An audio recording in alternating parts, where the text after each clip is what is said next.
One of our greatest poets wrote this little verse which said, it refers to the eagle or to the hawk who's flying way above everyone else. And it tells the hawk, he said, oh hawk, don't be scared of the force of wind that hits you. It's only meant to make you fly higher.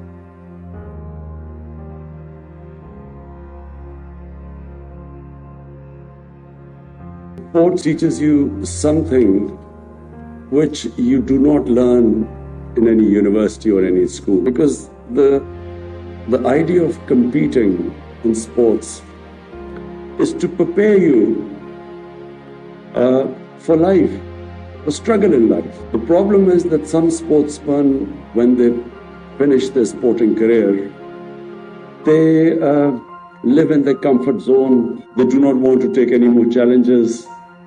And the entire experience of struggle on the sporting field, which is taught to you, is lost.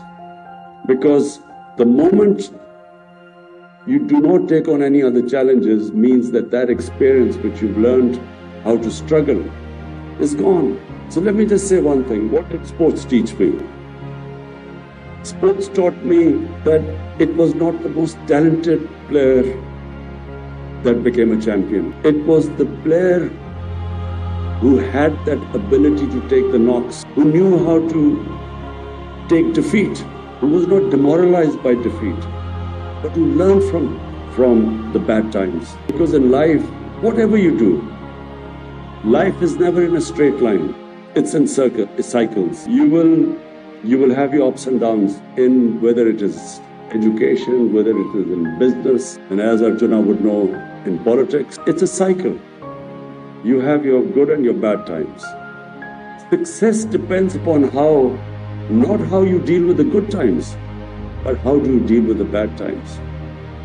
In sports, no one has ever become a champion who has not learned how to cope with when that defeat comes, when you fail.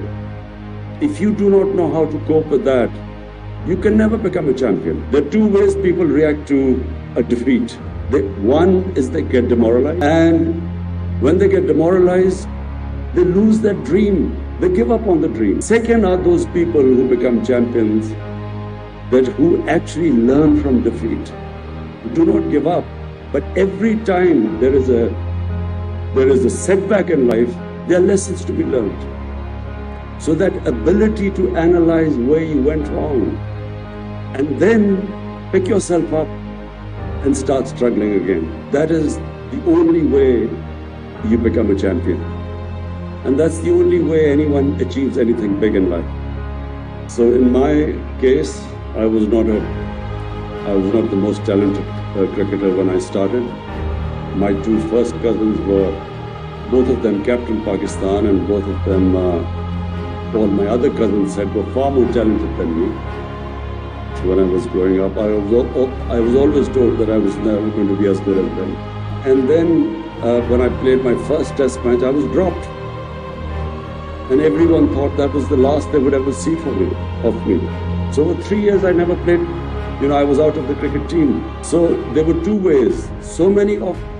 Over my playing careers, so many of cricketers which were dropped after the first match never came back again.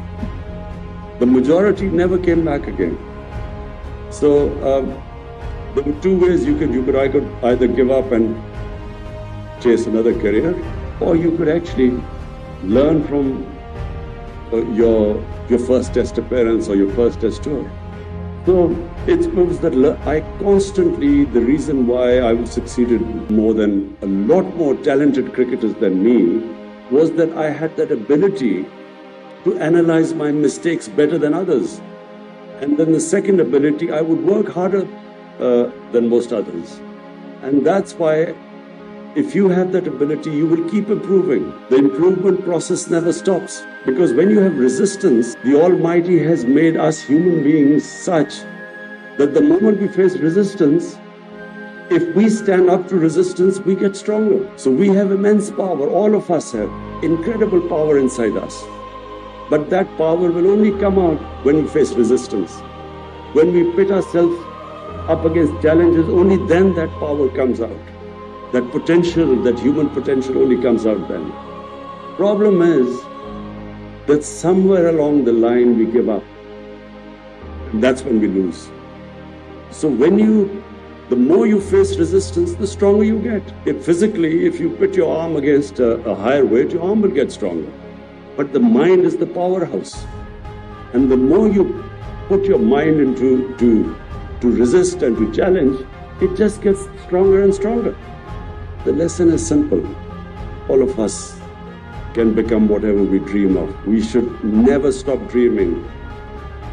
Anything that you can dream, you can achieve. Provided you're prepared to struggle for it, and provided you do not get demoralized from the bad times, but instead, every bad time is a time of reflection, self-analysis, so that you even come back much stronger.